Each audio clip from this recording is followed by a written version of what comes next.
Hi అండి, ఈరోజు chicken curry చేశాను. మా ఇంట్లో ఎప్పుడు చికెన్ తెచ్చినా చికెన్ సాంబారే చేస్తాము. ఈరోజు చికెన్ కర్రీ ట్రై చేశాను, చాలా బాగా వచ్చింది. మా ఇషాంత్ కోసం చికెన్ పకోడీ చేశాను. వానికి చికెన్ అంటే చాలా ఇష్టము, అందుకే ఈ మధ్య ఇంట్లో చికెన్ చేసినప్పుడు వాని కోసం చికెన్ పకోడీ చేస్తున్నాను. నా హస్బెండ్ అంటుంటారు, నీ కొడుక్కి నాన్ వెజ్ బాగా అలవాటు చేస్తున్నావు అనేసి. వానికి ఎందుకు నాన్ వెజ్ అంటే అంత ఇష్టమైందో నాకు తెలీదు. వీక్లీ ఒక రోజు కానీ 2 రోజులు కానీ నాన్ వెజ్ చేస్తూనే ఉంటాము.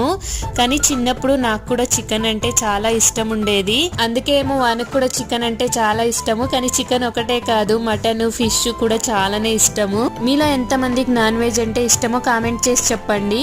అండ్ ఇక్కడ చికెన్ కర్రీలోకి కొంచెం కొబ్బరి, జీడిపప్పు, చెక్క, లవంగము, మిరియాలు వేసుకొని గ్రైండ్ చేసుకొని చికెన్ ఒక 90% ఉడికిన తర్వాత దాంట్లోకి వేసుకుంటే చాలా బాగుంటుంది. ఇలా ఒకసారి ట్రై చేయండి. ఈ వీడియో మీకు నచ్చితే తప్పకుండా లైక్ చేయండి.